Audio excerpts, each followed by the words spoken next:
Hi అండి, అందరు బాగున్నారా? Welcome to my channel. చింతకాయ చూడగానే నోరు ఊరిపోతుంది కదా, అలాంటిది ఎవర్ గ్రీన్ ట్రెండింగ్ రెసిపీ అనేసి చెప్పి గ్లిమ్స్ అయితే ఇచ్చాను, కానీ ఫుల్ రెసిపీ చెప్పలేదు కదా. మీరు ఎంతమంది ఎదురు చూస్తున్నారు ఈ రెసిపీ కోసం?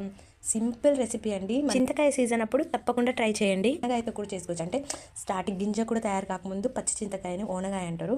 సో ఓనగాయతో అయినా చేసుకోవచ్చు. ఇలాగే ఇప్పుడు నేను తయారు చేస్తుంది అయితే కొద్దిగా గింజ స్టార్ట్ అయింది. ఈ చింతకాయను 2-3 సార్లు శుభ్రంగా కడిగి కొద్దిగా వాటర్ వేసి మనం ఉడికించుకోవాలి. ఒక 5 మినిట్స్లో ఈజీగా ఉడికిపోతుంది. ఇలా చూసాం కదా, ఇట్లా చితుముకుంటూ అయితే మనము గుజ్జు అంతా బయటకు వచ్చేలాగా వాటర్లో కలిసేలాగా మనం పిప్పి అయితే పక్కకు తీసేయాలి. ఈ చింతకాయ రసాన్ని అంతా పక్కకు తీసి మనము మనకు కావాల్సినంత పులుపు వచ్చేలాగా కొద్దిగా వాటర్ యాడ్ చేసేసుకొని పల్చగా చేసుకోవాలి. చిక్కటి రసం అయితే పులుపు ఎక్కువగా ఉంటుంది, సో కొద్దిగా వాటర్ అయితే యాడ్ చేసుకోవాలి.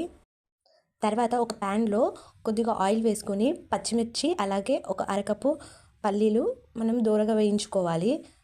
రోస్ట్ చేసేసుకున్న తర్వాత వాటన్నింటిని పక్కకు తీసుకొని ఉప్పు వెల్లుల్లి వేసుకొని అయితే మనము మెత్తటి పేస్ట్ లాగా అయితే చేసేసి పక్కకు పెట్టుకోవాలి.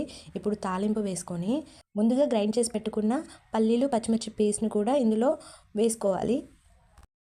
ముందుగా రోస్ట్ చేసుకొని పెట్టుకున్నాం కాబట్టి ఎక్కువసేపు ఉడికించుకోవాల్సిన అవసరం లేదు. కొద్దిగా ఆయిల్లో లైట్ ఫ్రై అయిన తర్వాత డైరెక్ట్ మనం చారు ముందు తీసి పెట్టుకున్న చింతకాయ చారు అయితే కలిపేసుకోవాలి. తర్వాత పచ్చి ఉల్లిపాయలు చిన్న చిన్న ముక్కలుగా కట్ చేసేసుకొని వేసుకోవాలి. ఇదేనండి ఎవర్ ఎండింగ్ ట్రెండింగ్ రెసిపీ అన్నాను కదా, చింతకాయ చారు. చాలా చాలా టేస్టీగా ఉంటుంది.